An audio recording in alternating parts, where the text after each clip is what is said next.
زدنا علما وارزقنا فهما اللهم فقهنا في الدين وعلمنا التأويل يا رب العالمين اللهم آمين. Kaum muslimin yang dirahmati Allah, para pengurus Malik yang dirahmati Allah, pengurus Masjid Al-Ikhwan dan pengurus Yayasan Al-Ikhwan Meruya yang dirahmati Allah Subhanahu wa taala, dan tim Al-Hijaz yang dirahmati Allah Subhanahu wa taala. Eh, Alhamdulillah kita bertemu kembali di dalam majelis kita, duduk sejenak menambah ilmu dan iman kita. Tidak ada yang lebih baik daripada duduk menambah iman, dan tidak ada yang lebih baik daripada teman yang berteman menambah iman. Tidak ada juga tempat yang lebih baik daripada tempat yang kalau kita datangi menambah iman. Jadi sebaik-baik sesuatu adalah yang menambah keimanan kita. Dulu para sahabat terbiasa di antara mereka duduk, ta'alau najlisu sa'atan. Mari kita duduk sebentar saja, nazidu imanana. Jadi mereka duduk itu untuk nambah iman, bukan untuk Recording in progress.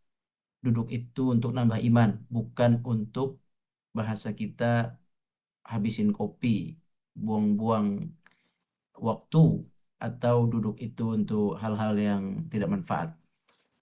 Mereka duduk untuk menambah iman. Masya Allah. Nah, hari ini kita duduk untuk menambah iman. Di luar majelis ilmu juga bisa. Kita duduk bersama teman kita, berbincang tentang agama, berbincang tentang dakwah, itu nambah iman.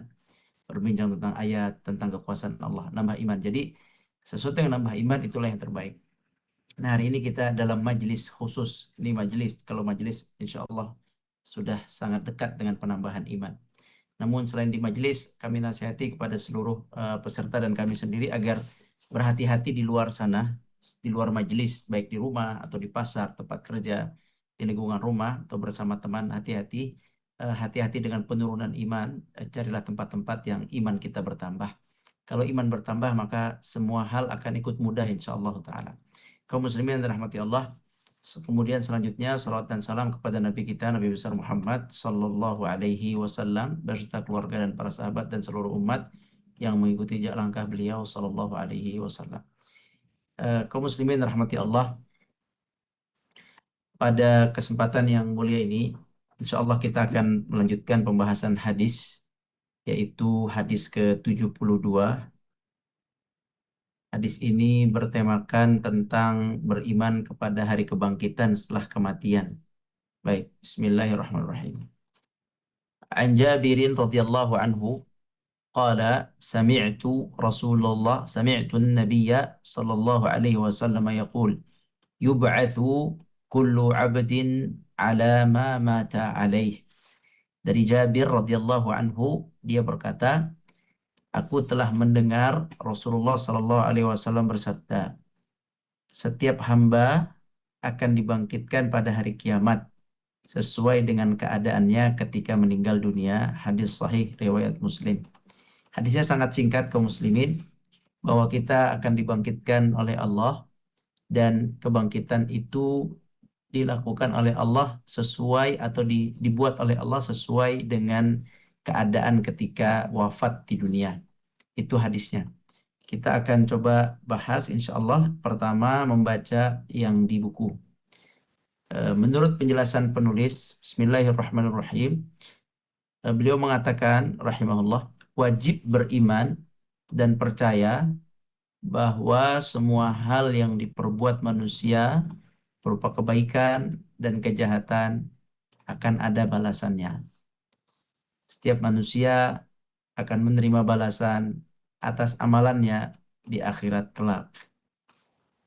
Yang kedua, setiap manusia hendaklah khawatir dan takut atas segala dosa yang telah diperbuat, sebab dosanya tersebut akan merugikannya selama hidup di dunia dan setelah meninggal dunia. Lihat di sini, kita harus takut terhadap dosa karena merugikan kehidupan kita di dunia dan merugikan kehidupan kita di akhirat setelah meninggal dunia. Hati-hati dengan dosa, semoga Allah jauhkan kita dari dosa. Kemudian yang ketiga, manusia akan dikumpulkan pada hari kiamat berdasarkan kondisinya di dunia yang dilihat dari sisi akidah, amal, dan akhlaknya. Akidahnya, amalnya, dan akhlaknya. Baik, mari kita bahas pembahasan hadis ini bersama-sama insya Allah. Bismillahirrahmanirrahim. Yang pertama, di sini Nabi SAW bersabda, yub'atsu. Yub'atsu artinya dibangkitkan. Yub'atsu kullu abdin. Dibangkitkan setiap hamba Allah. Baik, apa itu maksud dibangkitkan? Dibangkitkan adalah dihidupkan kembali. Apa itu hidup dan apa itu mati? Hidup itu adalah hidup yang sempurna ya. Hidup yang sempurna itu adalah menyatunya jasad dengan ruh. Jasad dengan ruh itu hidup yang sempurna. Dan ruhnya harus total. Jasad dan ruh secara penuh menyatu, maka itulah disebut dengan al-hayah, sebuah kehidupan. Allah berfirman, yukhrijul hayya minal mayyit wa yukhrijul mayyita minal hayy. Mengeluarkan yang hidup dari yang mati. Allah mengeluarkan yang hidup, menciptakan sesuatu hidup dari yang mati, dikeluarkan. Tadinya mati, keluar menjadi hidup. Wa mayyita yukhrijul mayyita wa yukhrijul hayya minal hayy wa yukhrijul mayyita minal hayy wa yukhrijul hayya minal mayyit. قل اللهم مالك الملك تؤتي الملك من تشاء وتنزع الملك ممن تشاء وتعز من تشاء وتذل من تشاء بيدك الخير إنك على كل شيء قدير تولج الليل في النهار وتولج النهار في الليل وتخرج الحي من الميت وتخرج الحي من الميت وتخرج الميت من الحي. Engkau menghidupkan, mengeluarkan yang hidup dari yang mati, atau mengeluarkan yang mati dari yang hidup. Jadi apa maksudnya kehidupan yang dimaksud itu? Huwallazi khalaqal mauta wal hayata. Allah yang menciptakan kematian dan menciptakan kehidupan. Apa kehidupan? Kehidupan yang sempurna adalah jasad dengan ruh bertemu. Itu kehidupan yang sempurna. Apabila ruh itu bertemu dengan jasad, tetapi tidak seutuhnya, maka itu tidak disebut kehidupan yang utuh. Contohnya apa? Contohnya orang yang tidur. Orang yang tidur itu ruhnya dicabut oleh Allah sebagian dan sebagian lagi ruhnya masih ditinggalkan oleh Allah dalam jasadnya. Maka orang tidur itu tidak bisa dikatakan hidup sempurna. Kata Nabi SAW, an-naumu akhul maut. Tidur itu saudaranya mati. An-naum, tidur, akhul maut, saudaranya mati. Jadi orang yang tidur itu ruhnya tidak full, maka disebut saudaranya mati. Dia tidak hidup, juga tidak mati, tidur. Tidak hidup sempurna, sadar, tidak juga mati, hilang hilang nyawanya, hilang ruhnya tidak. Jadi dia ya di antara itu. Akhul maut disebutnya, saudaranya maut. Maka orang tidur itu tidak sadar, ya, sampai Allah kembalikan ruhnya, baru dia mulai datang kesadarannya. Allah Subhanahu wa taala berfirman, Allahu yatawaffal anfusa hina mautiha. Allah Allah mewafatkan manusia ketika mati. Ketika mati diwafatkan, dicabut ruhnya. Wallati lam tamut fi manamiha. Orang yang meninggal, kata Allah, itu dicabut full ruhnya. Tapi orang yang orang yang tidur dicabut setengahnya. Yatawaffal anfus fi manamiha. Allah mematikan jiwa di saat tidurnya. Ya, di saat wafat berarti dicabut full, di saat tidur dicabut separuh. Itu maksud makna yatawaffal anfus hina mautiha wallati lam tamut fi manamiha. Yani yatawaffal anfus allati lam tamut fi manamiha. Yatawaffal anfus fi manamiha al-anfus allati lam tamut. Yaitu jiwa-jiwa yang ruh-ruh yang yani manusia-manusia yang belum waktunya meninggal itu diwafatkan sedikit atau dicabut ruhnya sedikit saat tidur. Nah, saat tidur roh kita dicabut oleh Allah Subhanahu wa taala, cuman tidak sepenuhnya. Saat kita hidup, bangun dikembalikan full, dan saat kita meninggal dunia dicabut full, dicabut full. Jadi apa makna hidup? Hidup yang sempurna atau hidup yang hakiki adalah hidup yang mana ruh dan jasad berkumpul secara utuh. Adapun alam barzakh ini panjang pembahasan alam barzakh, tapi ana hanya kasih informasi sedikit. Alam barzakh itu kata ulama adalah alam di mana jasad dengan ruh bertemu tetapi tidak utuh, ya, tidak utuh, tapi dia bertemu. Jasad dengan ruh bertemu, dia tidak utuh. Jadi tidak, kehidupan barzakh tidak sama dengan kehidupan kebangkitan di padang mahsyar. Dia adalah penantian antara dari lepas dunia masuk ke alam akhirat, penantian. Jadi kehidupan di alam barzakh ada kehidupan, tapi kehidupannya tidak seperti padang mahsyar. Dia ada kehidupan. Ruhnya ada di alam barzakh, jasadnya di alam barzakh. Namun kesempurnaannya tidak seperti kesempurnaan ketika dia dibangkitkan. Tapi ada kehidupan, kita harus meyakini, yang percaya. Cuman kita tidak bisa mengetahui lebih dari apa yang disampaikan oleh Rasulullah SAW.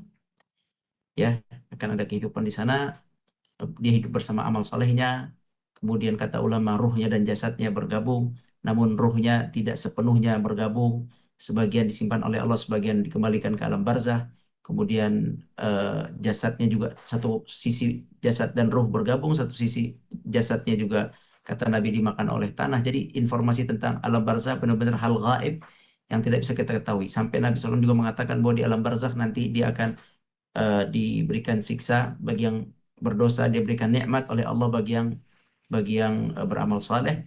Kemudian ditidurkan, ada hadis juga orang yang di dalam kubur juga akan ditidurkan, menunjukkan bahwa kehidupan di alam barzakh kehidupan sementara saja, tidak sempurna. Maksud Anda bukan tidak sempurna kurang, maksud Anda tidak seperti kehidupan nanti di padang mahsyar. Nah, ketika di alam barzakh, selesai alam barzakh yang panjangnya kita tahu berapa lama, tidak tahu berapa lama, kita tidak tahu. Kita akan dibangkitkan. Nah, ketika dibangkitkan ini, ulama sepakat ketika dibangkitkan ini baru akan ada pertemuan total penuh antara ruh dan jasad. Ya, di alam barzakh ada pertemuan ruh dan jasad. Tetapi kesempurnaan pertemuan itu ada di padang mahsyar. Jasad kita itu dimakan oleh tanah, kecuali jasadnya para nabi alaihi wassalatu wassalam. Jadi ketika dimakan oleh tanah, atau mungkin sebagian manusia jasadnya dimakan oleh api, terbakar, atau jasadnya dimakan oleh hewan, dimakan oleh hewan. Tidak lepas jasad itu dari hal-hal ini, dimakan tanah, dimakan api, dimakan hewan. Ada lagi yang bisa makan jasad? Nggak ada. Dimakan tanah pun yang makan bukan tanah sebenarnya. Sebenarnya yang makan jasad manusia bukan tanah. Apa yang makan jasad manusia? Bukan tanahnya ya. Binatang-binatang di dalam. Cacing-cacing, binatang-binatang dalam dimakan. Membusuk dimakan. Tapi Nabi membahasakan tanah yang memakannya. Ya, artinya dia akan bercampur dengan tanah pada akhirnya. Jadi ada yang dimakan dengan tanah atau hewan tanah, ada yang dimakan dengan hewan di atas tanah, dengan singa, dimakan oleh ular misalnya jasadnya. Nauzubillah.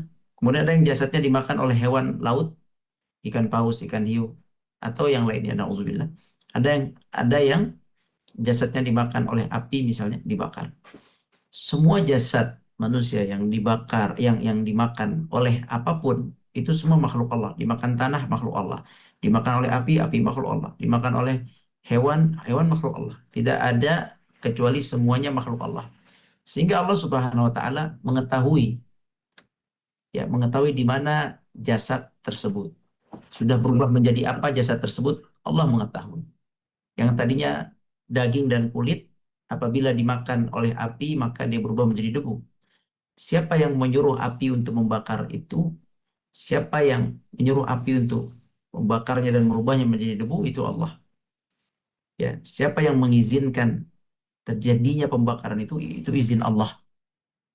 Jadi debu-debu itu yang tadinya jasad manusia, Allah tahu ini jasad siapa, ini debu ini aslinya jasad siapa, dibakar kapan, akan dibuang kemana, semua Allah ketahui. Begitu juga yang dimakan oleh hewan. Manusia yang dimakan oleh hewan masuk ke dalam perut hewan, kemudian berubah menjadi kotoran hewan atau menjadi daging hewan. Itu semua diketahui oleh Allah Subhanahu wa taala. Karena yang nyuruh makan manusia itu, hewan itu, untuk yang menyuruh hewan untuk makan juga Allah, atas izin Allah.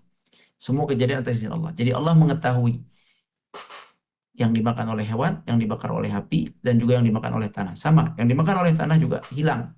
Menjadi apa? Menjadi tanah. Atau dimakan oleh ulat di dalam tanah. Sama, semuanya hilang di pandangan manusia. Pandangan manusia hilang, tapi di pandangan Allah tersimpan dengan baik, sudah berubah menjadi sebuah eh, material baru. Yang tadinya seperti ini, unsurnya kulit, daging, tulang, sudah jadi tanah.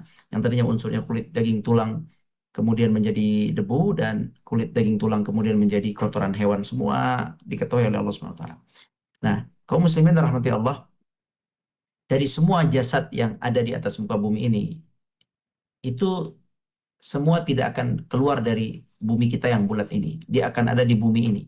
Baik dia tadi dibakar, dilempar kemanapun, dilempar ke laut, atau ditanam, atau disimpan, tetap dia ada di atas bumi yang kita tinggali ini. Walaupun dia dimakan oleh hewan, kemudian hewan itu mati atau mengeluarkan kotorannya, tetap tetap ada di atas muka bumi ini. Walaupun dia dikubur, dimanapun dikuburnya tetap di atas muka bumi ini. Maka semua manusia itu ada di atas muka bumi ini, ya. Semua kita akan ada di atas muka bumi ini, baik masa hidup atau setelah mati. Kita akan ada. Ketika kita hidup, kita ada di atasnya. Ketika kita mati, kita ada di tanah, di dalam tanah. Bagaimanapun bentuknya, kita akan ada di dalam tanah ini. Baik tadi jasad dimasukkan ke dalam kubur, atau tadi jenis wafat-wafat yang lain pada akhirnya akan menyentuh, bergabung dengan bumi yang kita tinggali ini. Allah Subhanahu wa taala berfirman, "Alam naj'alil arda kifata." Bukankah kami telah menjadikan bumi sebagai tempat bagi manusia yang hidup dan yang mati? Semua terkumpul di bumi ini. Jadi tidak ada yang hilang dalam sisi Allah, dalam catatan Allah, dalam pengetahuan Allah. Semua terkumpul di atas muka bumi yang kita tinggali ini. Nah, padang mahsyar adalah bumi ini.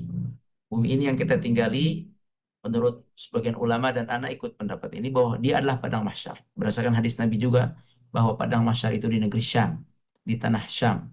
Nanti tanah Syam kan sempit, tanah Syam sempit. Masa bisa jadi padang mahsyar? Itu urusan Allah. Karena Allah berfirman dalam Al-Quran, "Yawma tubaddalul ardu ghairal ardi was samawat." Yawma tubaddalul ardu ghairal ardi.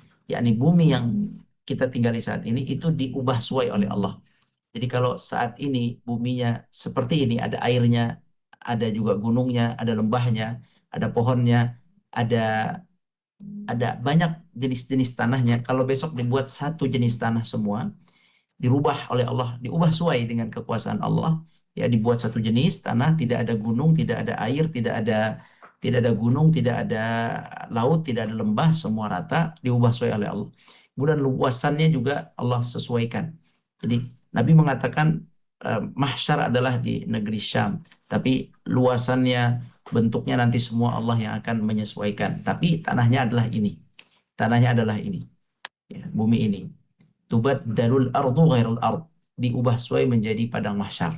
Nah, kaum muslimin yang dirahmati Allah, eh, saat padang mahsyar itu sudah Allah ciptakan, bumi ini dihancurkan dengan hari kiamat, kemudian diubah suai, mungkin kita katakan ubah suai, bumi ini dibentuk lagi oleh Allah Azza wa Jalla dengan bahan yang ada yang asli, tapi Allah bentuk lagi recycle kalau bahasa kita, tapi Allah lebih besar dari kalimat itu ya. Allah lebih besar dari kata-kata itu. Allah menciptakan ulang dengan bahan yang ada saat ini, dengan penambahan dan pengurangan dari sisi Allah Subhanahu wa taala. Maka jadilah padang mahsyar. Nah, di mana kita saat saat padang mahsyar sudah Allah bentuk dari tanah bumi kita ini, maka kita berada di permukaan padang mahsyar itu. Kita pasti ada permukaan, di bawah permukaan itu. Kita semua di situ, sisa apa? Disitulah disitulah nanti eh, bahan-bahan badan kita tuh sudah terkumpul di situ. Jadi bapak-bapak sekalian, badan kita yang dimakan oleh tanah nanti akan terkumpul di satu titik di tempat bangkit kita. Berarti badan, telinga kita, mata kita, rambut kita, semua rambut kita yang sudah pernah rontok di Surabaya, ya, terus kulit khitan yang pernah dikhitan di mana, di Sumatera atau di luar negeri di khitannya, terus mungkin amputasi yang pernah diamputasi di belahan dunia, Asia atau Afrika, itu semua ketika padang mahsyar sudah Allah bentuk baru, maka semua itu akan terkumpul di satu titik yang tinggal Allah gabungkan dan Allah tinggal bangkitkan, begitu. Bisa difahami insya Allah, mudah-mudahan. Jadi eh, organ kita tentu eh, ada yang jatuh ya, seperti rambut misalnya, atau misalnya khitan lah paling gampang, karena Nabi SAW bersabda kita akan dibangkitkan dengan kulit khitan kita, artinya semua dalam keadaan belum disunat kembali, artinya kulit khitan akan dikembalikan oleh Allah Subhanahu Wa Taala. Artinya di mana dulu dibuang kulit khitan itu kita tidak tahu. Nah, itu masih ada tersimpan oleh Allah, dan Allah tahu itu akan dikembalikan pada saat padang mahsyar, di tempat yang nanti kita akan berdiri di atasnya, kita akan keluar dari tanah itu. Di semua sudah dikumpulkan. Jadi konsep kebangkitan adalah konsep uh, al-ba'tsu, yakni al-jam'u. Al-ba'tsu huwa jam'ul mutafarriq. Begitu kata ulama. Kebangkitan adalah Allah mengumpulkan kembali jasad-jasad yang telah hancur, yang telah berubah dari yang awalnya apa nih, kulit dan daging dan tulang, berubah menjadi unsur lain, menjadi material lain, akan dirubah ulang, dikumpulkan dan dirubah ulang oleh Allah menjadi material badan lagi. Ya, Allah Subhanahu wa taala yang merubah dari air menjadi darah, darah menjadi daging, daging menjadi tulang, menjadi organ seperti ini. Maka Allah Subhanahu wa taala mampu untuk merubah unsur apapun, ya, merubah debu untuk menjadi daging lagi, nggak ada masalah. Untuk merubah tanah menjadi daging dan organ lagi seperti ini tidak ada masalah. Allah Maha Kuasa. Karena awalnya juga kita adalah dari air. Air mani yang bertemu dengan ovum, kemudian jadi darah, daging, kemudian tulang, kemudian jadi organ yang sempurna ini. Kita harus ngaku. Jangan ada yang tidak mengaku bahwa kita semua asalnya adalah dari air dan darah. Ya, kaum muslim dalam hati Allah. Maka apapun unsur manusia pada akhirnya, ketika dia mati, dia akan tetap bisa dibangkitkan oleh Allah Subhanahu wa taala, dikumpulkan unsur itu, dirubah kembali menjadi unsur badan. Nah, kaum muslim dalam hati Allah, itulah yang disebut dengan al-ba'tsu, kebangkitan. Kita semua akan dibangkitkan bersama-sama dalam waktu yang sama, walaupun kita hidup dan lahir di waktu yang berbeda. Ada yang lahir di tahun 1000 Masehi, ada yang 2000 Masehi, ada yang sebelum Masehi, ada yang Nabi Adam, ada yang manusia terakhir. Kita dilahirkan dalam waktu yang berbeda-beda, mati dalam waktu yang berbeda-beda, tapi dibangkitkan oleh Allah dalam waktu yang sama. Dan itu bagi Allah Subhanahu wa taala mudah. Allah kumpulkan. Allah kumpulkan daging-daging kita dan dihidupkan kembali, dikumpulkan kembali, dibentuk kembali.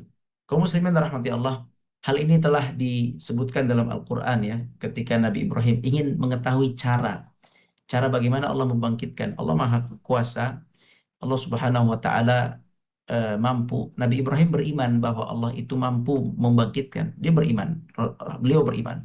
Tapi beliau ingin tahu caranya. Rabbi arini kaifa tuhyil mauta. Kaifa? Tolong berikan aku caranya. Kata Allah, awalam tu'min? Qala bala. Wahai Ibrahim, kamu nggak percaya aku bisa bangkitkan? Kata Ibrahim, saya percaya. Ibrahim percaya, tapi Ibrahim hanya ingin tahu bagaimana. Nah, kalau antum mau tahu bagaimana, ya tadi itu. Akhirnya apa? Kata Allah Subhanahu wa taala kepada Nabi Ibrahim, khudh arba'atan minat tair. Ambil 4 ekor burung. Kemudian fasurhunna ilaik. Khudh arba'atan minat tair. Diambil buah, 4 buah, 4 ekor burung. Ya, kemudian disembelih, habis disembelih, kemudian dicincang, kemudian dicampur aduk, dicincang sampai habis-habis ya. arba'atan minat thair fasurhunna ilaik. Dicincang habis. Thumma ja'al ala kulli jabalin minhunna juz'a thumma du'uhunna ya'tinaka sa'ya. Dicincang berarti di, di kulit apa bulunya dicabut-cabutin, kulitnya dicabut-cabutin, dagingnya dihabisin, tulangnya dicincang dihabisin, dihancurin, kepalanya, paruhnya, matanya semua hancurin, semuanya hancurin. 4 ekor burung digabungin, diaduk, diaduk, diaduk, diaduk, jadiin apa terserah, jadiin apa terserah, ya. Habis itu udah diaduk, udah hancur, udah nggak jelas jadi apa. Taruh di gunung, satu, dua, tiga. Taruh gunung, kemudian kamu balik lagi ke tempatmu. Sejauh-jauhnya kamu taruh dimanapun. Kemudian kamu balik lagi dan kamu panggil burung-burung itu. Kamu panggil 4 ekor burung itu dengan namanya burung A, burung B, burung C, burung D. Maka dia akan datang kembali dengan cepat.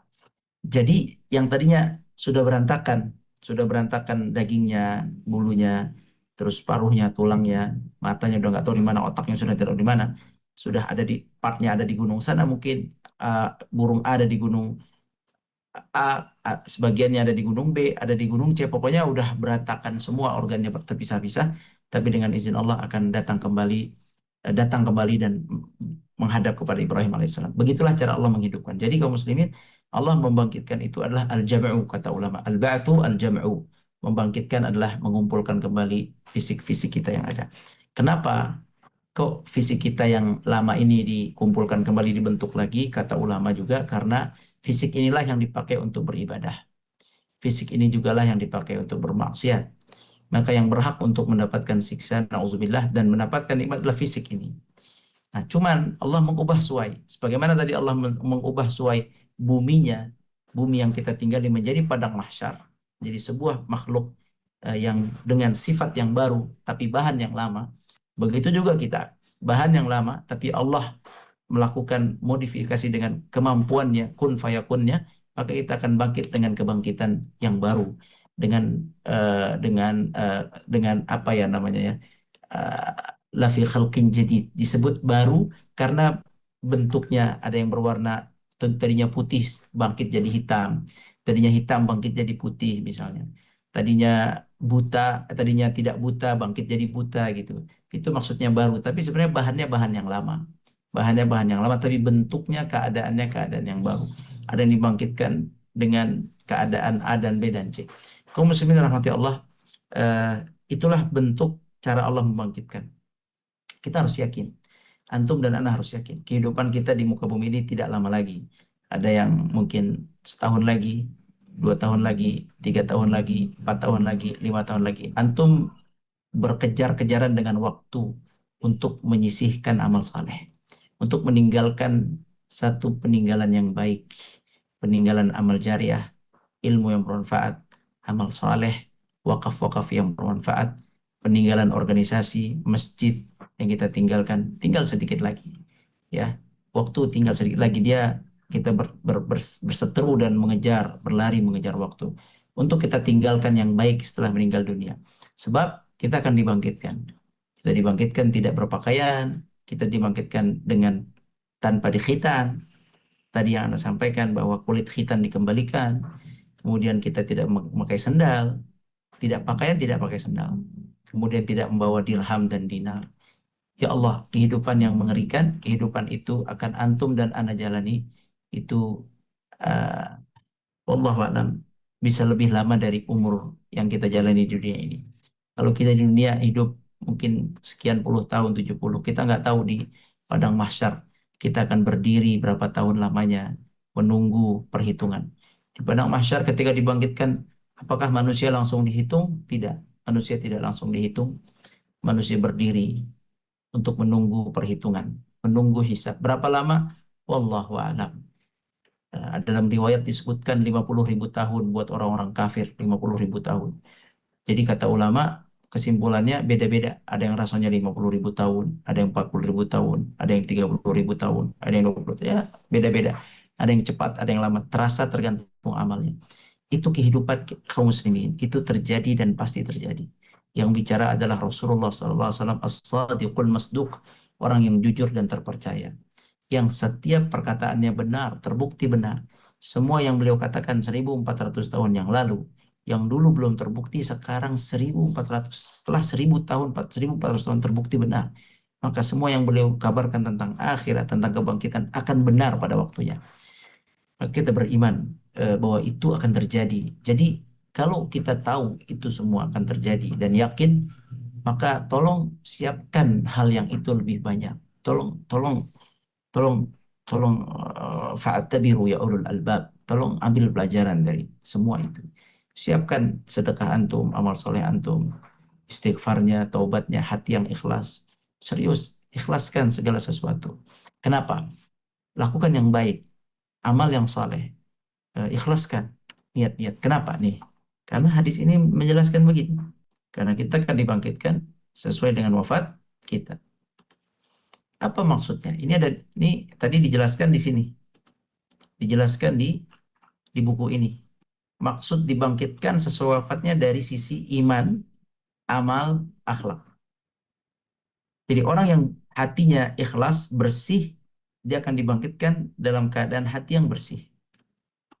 Apabila dia beriman, dia akan dibangkitkan dalam keadaan iman. Kalau imannya kuat selama hidup, dia akan dibangkitkan dengan keimanan yang kokoh saat itu. Kalau imannya lemah, dia akan dibangkitkan dengan keimanan yang lemah saat itu. Kalau imannya munafik, dia akan dibangkitkan dalam keadaan seperti orang munafik saat itu. Ya, jadi hati-hati. Kita bisa menyembunyikan di dunia ini tentang hati kita, kaum muslimin. Antum bisa berlagak soleh, berlagak alim, nauzubillah min dzalik. Berlagak orang baik, berlagak dermawan. Tapi Allah lebih tahu apa yang terbetik dalam hati kita. Ketika dibangkitkan, maka Allah akan letakkan kita, naudzubillah, sesuai dengan keadaan hati kita saat wafat. Kalau dia ketika hidup, ya, sampai dia wafat, niatnya tidak ikhlas, maka dia akan dibangkitkan bersama orang-orang yang tidak ikhlas. Dan akan kelihatan soft orang-orang yang tidak ikhlas. Akan kelihatan soft orang-orang yang munafik. Akan kelihatan soft orang-orang yang kafir. Kelihatan. Ternyata setelah kelihatan, maka terungkap saat itu. Oh ternyata selama ini dia beramal soleh hanya karena ria. Nauzubillahi min dzalik. Semoga Allah ampuni kita. Oh ternyata dia beramal soleh karena kemunafikan saja. Ingin dibilang baik padahal tidak baik. Ingin dibilang Islam padahal tidak Islam. Maka dia akan berada di soft itu. Dia akan dibangkitkan di tempat itu. Tanah dia dagingnya sebelum dibangkitkan akan dikumpulkan di golongan itu. Sehingga dia bangkit langsung bergabung dengan sana. Apakah Bapak Ibu mau nauzubillah min dzalik? Kita di sini dilihat orang, ini mengerikan sebenarnya ini. Dilihat orang baik, soleh, pengurus A, pengurus B, pengurus lembaga Islam, pendakwah. Ngeri kaum muslimin. Perkara hati ini perkara paling ngeri. Udah pokoknya orang sama kita nauzubillah ya, hormat. Pokoknya antum hati-hati deh. Ana sih takut ya. Jangan gila, hormat lah. Jangan terlalu terpesona dengan pujian manusia. Nauzubillah, udah biasa aja, jadi hidup ini biasa aja. Kalau emang harus bergaul dengan masyarakat biasa-biasa aja, nggak harus menjadi orang yang dipuja-puja di dunia ini. Karena ngeri. Karena buat apa antum dipuja di dunia ini terus hatinya kotor gara-gara pujian itu pas dibangkitkan ternyata ada di kelompok orang-orang yang ria. Ngapain begitu? Nauzubillah misalnya, anak takut itu. Nauzubillah misalnya. Jadi mendingan kita biasa aja udah di balik layar nggak kelihatan, udah biasa aja. Jadi orang yang biasa aja berteman. Justru kalau orang melihat kekurangan kita, ahsan.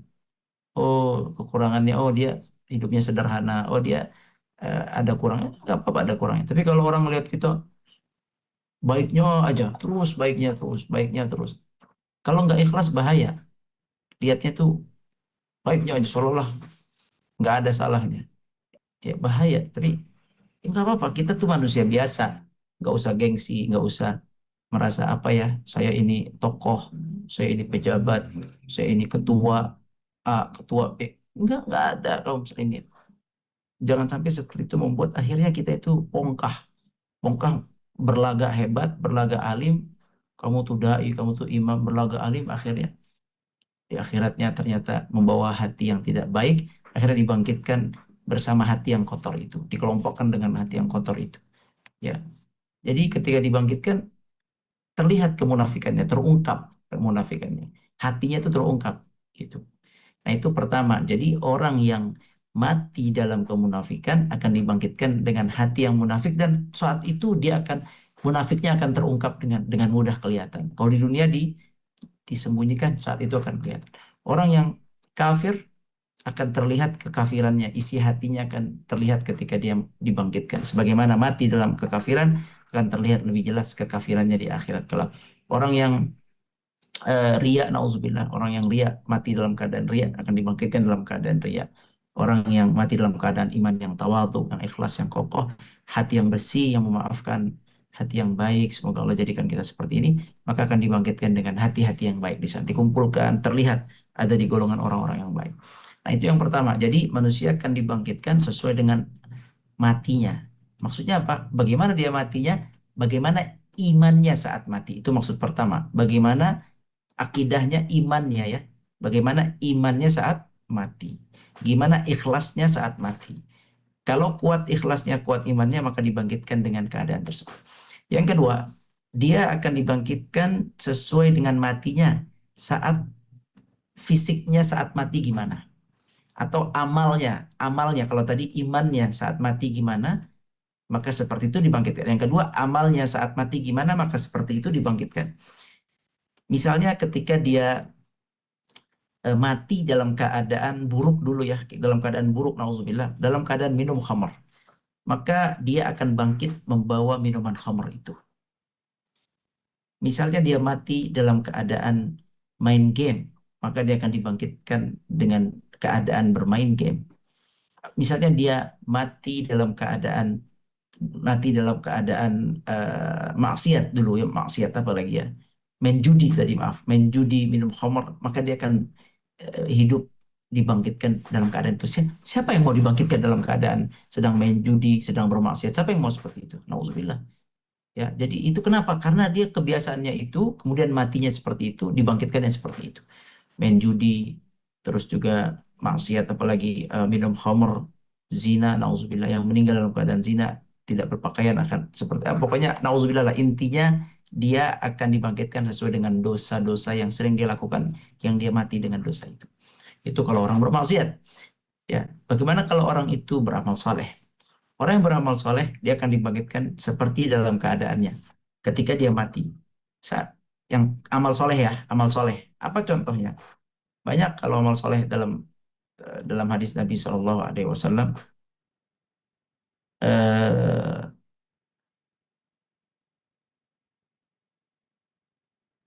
Sebelum yang amal soleh ada tambahan satu, orang yang dibangkitkan dengan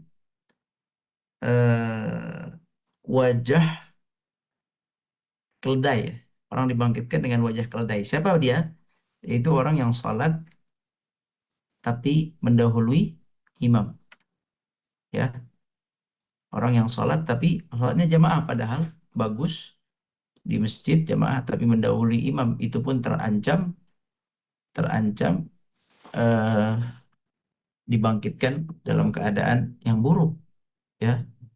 Itu menurut salah satu pendapat ulama ya, menurut para ulama begitu, ada ancaman dibangkitkan seperti himar, tapi ada juga penjelasan ulama, itu hanya ancaman tapi tidak dibangkitkan langsung seperti seperti keledai gitu. Tapi ala kulli hal, bahwa Allah Subhanahu wa taala akan membangkitkan orang-orang sesuai dengan bagaimana cara matinya, bagaimana cara pekerjaannya selama di dunia. Nah, kita lihat yang soleh-soleh nih.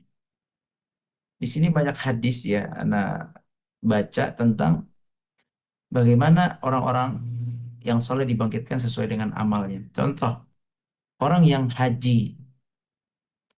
Orang yang haji itu akan dibangkitkan dalam keadaan menyebut-nyebut talbiyah, labbaik Allahumma labbaik gitu. Jadi ketika dia hidup kembali di padang mahsyar, dia akan sering mengucapkan labbaik Allahumma labbaik. Apa dalilnya? Dalilnya yang disebutkan oleh Nabi Shallallahu Alaihi Wasallam. Kata Nabi Shallallahu Alaihi Wasallam, yakni ketika wafatnya seorang yang sedang haji. Kata Nabi SAW, "Igsiluhu bima'in wa sidr." Mandikan dengan air dan dengan sidr, dengan wangi-wangian sidr, dengan uh, air yang wangi lah, air yang wangi. Kemudian wakafinuhu fi thawbain. Kafankan dia dengan dua helai baju, dengan kain kain baju ihramnya. Wala tuhannitu, atau tambah kafan ihram boleh. Kafan ihram, kain kafan maksudnya, kalau kain kafan. Wala tuhannitu, jangan dikasih minyak wangi. Kalau orang yang meninggal haji jangan kasih minyak wangi. Wala tukhammiru ra'sahu, dan palanya dibuka aja.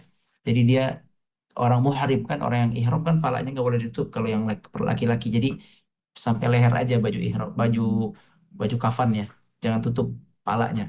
Fa innahu yub'ats yaumil qiyamah mulabbiyan, kata Nabi.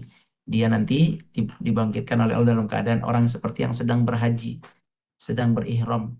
Dia akan bertalbiyah, labbaik Allahumma labbaik, labbaik la syarika laka labbaik, innal hamda wan ni'mata laka wal mulk la syarika lak. Itulah yang meninggal dalam keadaan haji atau umrah. Mereka akan seperti itu ketika dibangkitkan oleh Allah Subhanahu wa taala. Hadis Bukhari.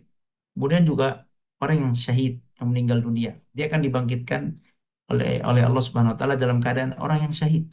Kata Nabi sallallahu alaihi wasallam, la yuklamu ahadun fi sabilillah wa la yuklamu fi sabilih illa jaa yaumal qiyamati wa jurhuhu yath'abu al-launu launu damin wa rihu rihu misk.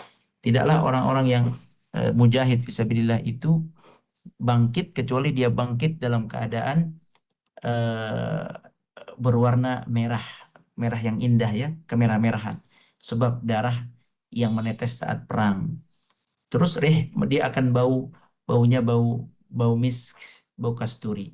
Dibangkitkan, ya dibangkitkan dalam keadaan terlihat ini orang-orang yang meninggal dalam keadaan syahid. Kemudian juga yang bermaksiat, lagi balik contoh maksiat, orang yang mengambil harta negara, atau harta baitul mal atau harta kaum muslimin, bukan perorangan, harta umat, harta umum. Orang yang mengambil harta umum, wa may yaghlul ya'ti bima ghalla yaumil qiyamah. Dia akan dibangkitkan dan di pundaknya dia mau mengangkat curiannya itu semua. Dia curi uang baitul mal, uang masjid, uang organisasi, uang koperasi, uang negara, semua yang dicuri akan ditimpakan ke atasnya. Dia dibangkitkan dengan tertimpa curiannya itu. Curi tanah, curi batu, curi semua curi-curiannya.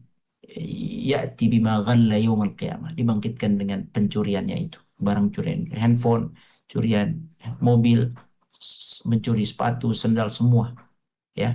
Jadi kaum muslimin rahmati Allah, itulah makna hadis ini. Ada orang dibangkitkan dengan seperti itu keadaannya. Kemudian orang yang suka riba, hati-hati dengan riba. Anak nasihati jangan pada main riba, tinggalkan riba.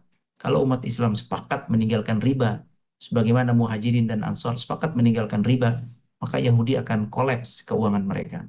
Kalau kita berani meninggalkan riba, kalau kita ngerti bagaimana cara meninggalkan riba. Begitu yang Nabi SAW lakukan ketika di Madinah. Dari Mekah ke Madinah hijrah, maka diputus semua hubungan riba dengan orang-orang Yahudi. Kalau mau jual beli yang halal, kalau riba enggak. Akhirnya kolapslah ekonomi Yahudi di Madinah saat itu, padahal dia penguasa ekonomi di Madinah. Kaya raya, pemilik perusahaan pembuat pedang, pembuat baju besi, pembuat panah, itu Yahudi di Madinah. Dia pembuat emas, dia keren lah pokoknya. Tapi semua itu akhirnya habis karena mereka mati dengan riba mereka sendiri ekonominya. Muslim meninggalkan mereka karena Muslim dilarang riba. Nah, kaum muslimin yang dirahmati Allah, orang yang riba, dalam keadaan riba, dia mati, maka Allah SWT berfirman, alladzina ya'kuluna riba la yaqumuna illa kama yaqumul ladzi yatakhabbathu syaitanu minal mas. Orang yang makan riba, maka dia akan dibangkitkan seperti orang kesetanan, orang kesurupan. Jadi ketika antum besok di padang mahsyar melihat ada orang kesurupan gitu, oh dibangkitkan nggak jelas gitu kayak orang gila, maka dia ketahuilah dia adalah orang yang mati dalam keadaan makan riba. Kaum muslimin rahmati Allah, itulah hadis yang singkat ini, bahwa kita berhati-hati dengan niat kita, hati kita, berhati-hati dengan amal kita, dan akhlak juga akhlak. Orang yang suka bohong di dunia mati dalam keadaan ngebohong, maka di sana akan terus ngebohong. Yang jujur dia akan di sana terus jujur. Jadi hati-hati. Barang siapa yang mati dalam keadaan beriman, dibangkitkan beriman. Kafir, dibangkitkan kafir. Munafik, dibangkitkan munafik. Barang siapa yang meninggal dalam keadaan sujud, akan sujud. Meninggal dalam maksiat, akan maksiat. Dalam ketaatan, akan taat. Orang yang meninggal dalam tidur, ya normal aja. Kalau tidur, ya bangkit biasa aja. Ya, ini masalah amal, maksiat atau ibadah. Yang meninggal dalam keadaan ibadah, bangkitnya dalam keadaan ibadah. Yang meninggal dalam keadaan maksiat, bangkitnya maksiat. Yang meninggalnya ketabrakan, biasa aja, normal. Yang meninggalnya sakit, biasa aja. Ya, kalau yang tidak berkaitan dengan ibadah dan maksiat, maka berdiri biasa saja. Kemudian yang ketiga, akhlak. Ya, orang yang akhlaknya baik akan dibangkitkan dengan akhlaknya, dengan perbuatan, dengan akhlak yang baik di sana, dan orang yang akhlak yang buruk akan dibangkitkan dengan akhlak yang buruk. Wallahu a'lam. Semoga Allah jadikan kita orang-orang yang baik imannya, amalnya, dan akhlaknya. Amin ya rabbal alamin. Wallahu a'lam. Barakallahu fiik. Baik, alhamdulillah. Jazakallah khairan Ustaz penjelasan hadis malam hari ini. Kita masuk ke sesi tanya jawab. Sudah ada yang masuk di kolom chat. Saya bacakan terlebih dahulu. Yang pertama, Bismillah, Afwan Ustaz izin bertanya. Nabi bersabda, jika anak Adam meninggal, terputuslah amalnya kecuali tiga: sedekah, jariah, ilmu bermanfaat, dan anak soleh yang mendoakan. Jika amal jariah tetap mengalir setelah meninggal, lalu bagaimana mekanisme hisab atau perhitungan atas amal tersebut? Apakah pahala itu tetap tercatat untuk mayit atau ada konsekuensi berbeda? Mohon penjelasannya. Tamam, barakallahu fiik.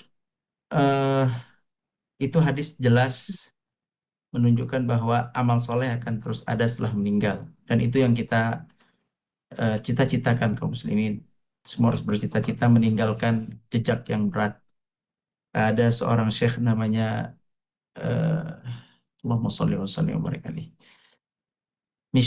Syekh Mis'al Al-Fallahi. Syekh Mis'al, beliau pernah mengajarkan kita tentang masyru'ul umri, masyru'ul umur.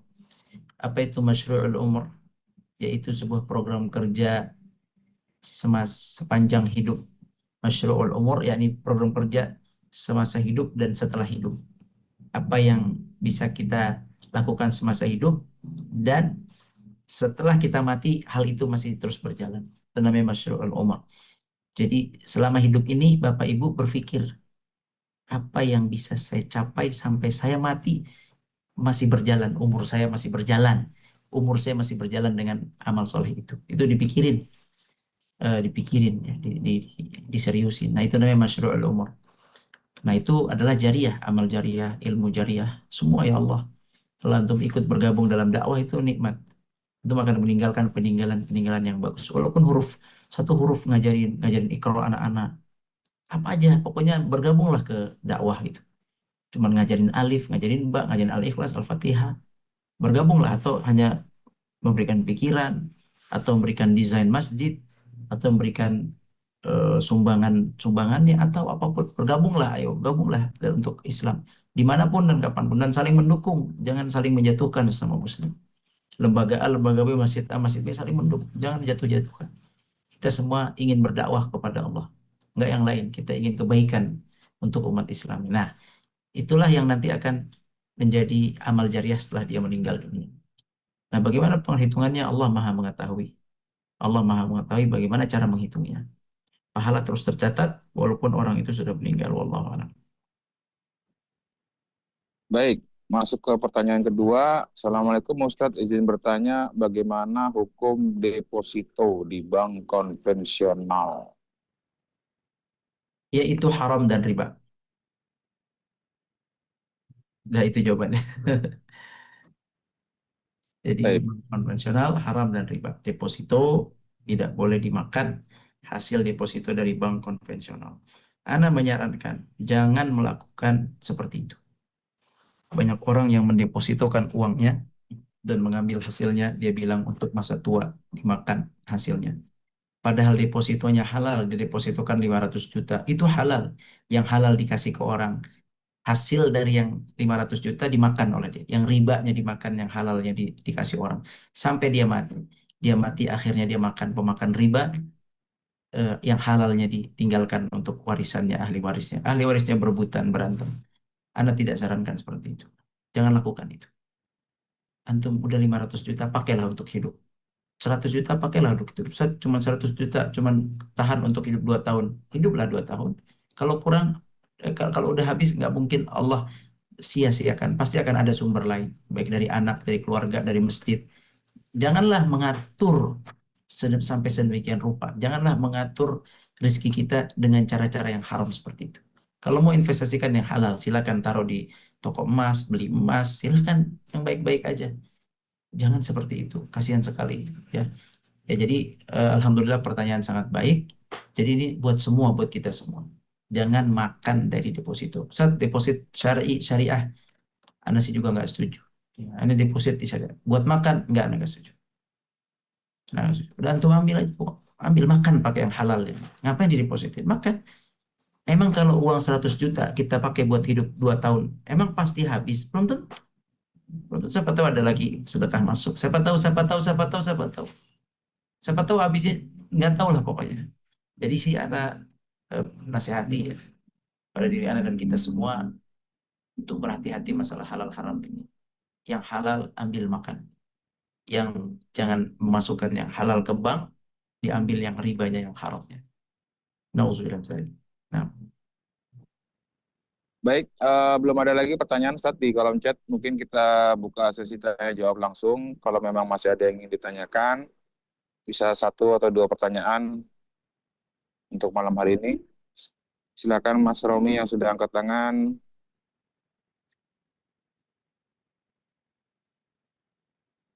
Mas Romi, silakan. silakan.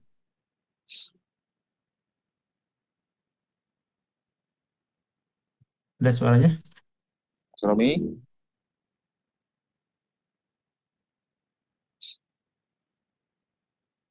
sudah terbuka mikrofonnya Mas Romi, silakan.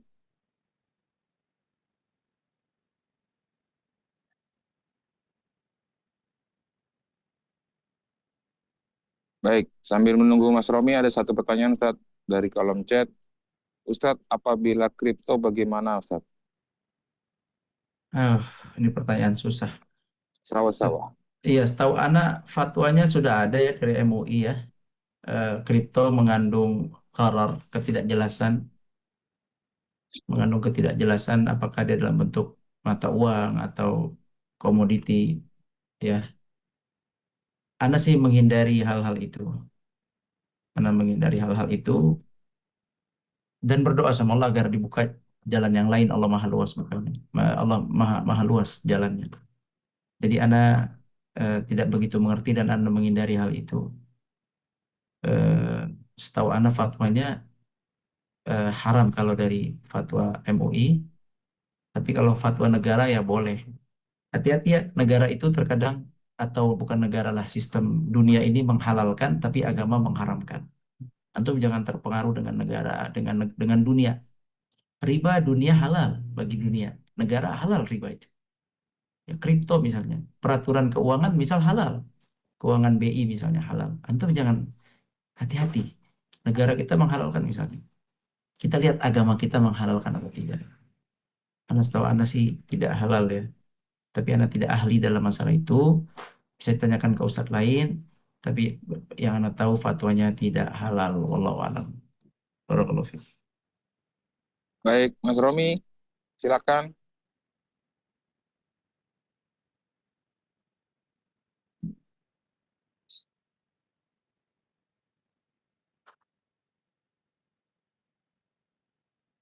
Ya, Oh, dia tulis di kolom chat nih, Ustadz.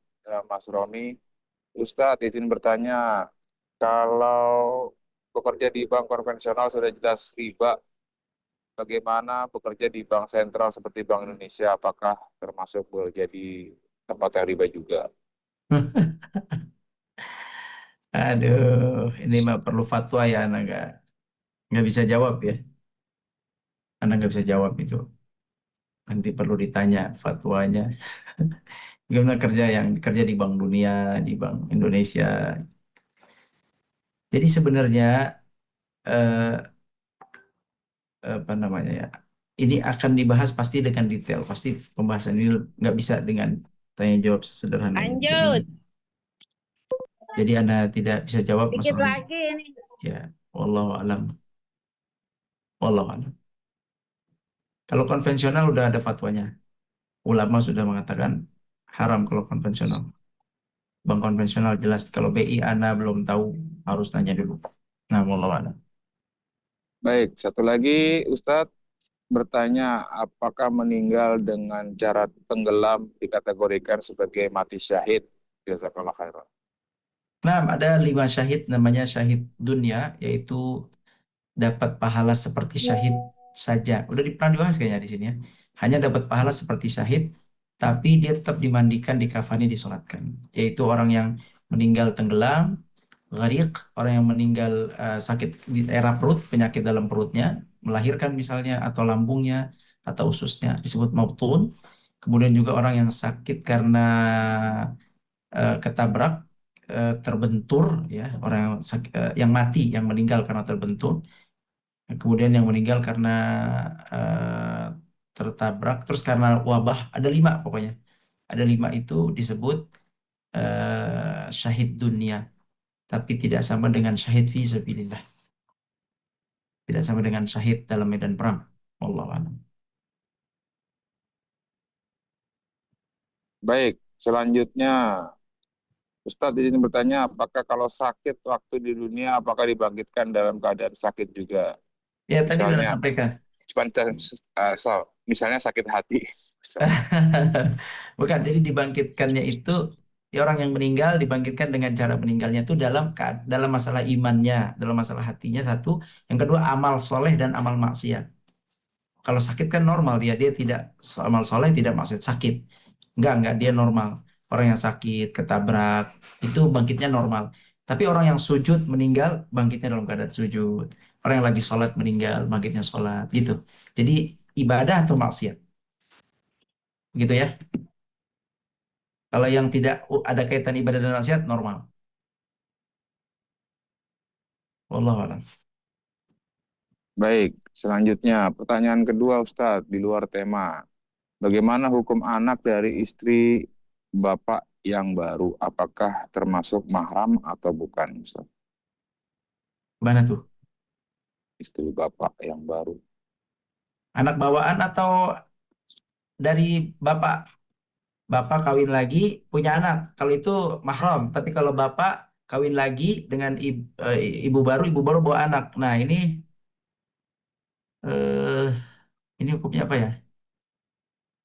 Jadi dia, si ibu bawa anak, si bapak bawa anak, ya. Tidak ketemu dia. Ini perlu Anda cek ulang ya, mahram nggak ya? Tapi kalau yang bapak dengan ibu baru kemudian punya anak, nah ini udah jelas mahram kalau itu. Itu yang kalau yang sama-sama bawaan Anda perlu cek ulang ya. Terus ada lagi? Ada lagi Ustadz. Seandainya bunga tabungan setelah setahun kita ambil lalu disedekahkan, hukumnya bagaimana? Hah? Gimana? Seandainya bunga tabungan setelah Oh, setahun kita ambil lalu sedekahkan, hukumnya bagaimana? ya, kalau itu boleh, kalau diambil kemudian dikeluarkan, boleh. Itu bukan sedekah namanya. Itu namanya berlepas diri dari hal yang haram. Boleh, bagus. Ada pahalanya, tapi bukan dianggap sedekah. Sedekah itu dari yang halal. Innallaha thayyib, la yaqbalu illa thayyiban. Allah itu thayyib, halal, bersih, tidak akan menerima kecuali yang halal dan bersih. Jadi harta-harta haram, bunga, harta haram atau apapun itu dikeluarkan untuk membersihkan diri, bukan untuk sedekah. Jangan merasa udah bersedekah bagi orang yang pakai harta haram ya. Mencuri, korupsi, sedekah. Nggak diterima, dia belum sedekah. Ambil uang riba, sedekah. Dia belum sedekah. Itu tidak disebut sedekah. Nah, tapi itu bagus. Dia melepas diri. Nah, ada orang yang seperti itu soalnya. Ada orang yang dia itu sedekahnya pakai uang-uang yang misalnya dia bekerja di instansi A, ada uang sogokan-sogokan, ada uang apa lagi ya, misalnya uang apa ya, uang yang tidak jelas lah, yang bukan gaji, dia sedekahnya pakai itu, tapi gajinya nggak dipakai buat sedekah. Ini juga salah nih orang-orang kayak gini. Itu tuh bukan itu bukan uang halal yang yang dianggap sedekah. Itu uang yang dikeluarkan untuk melepaskan diri dari yang haram. Jangan salah. itu bukan sedekah. Jadi belum dianggap sedekah itu. Allah a'lam. Baik, alhamdulillah. Saya rasa cukup Ustaz ya. Ya, udah malam ya, maaf Sudah habis juga kelamaan. di beberapa pertanyaan. Alhamdulillah sekali lagi jazakallahu khairan Ustaz.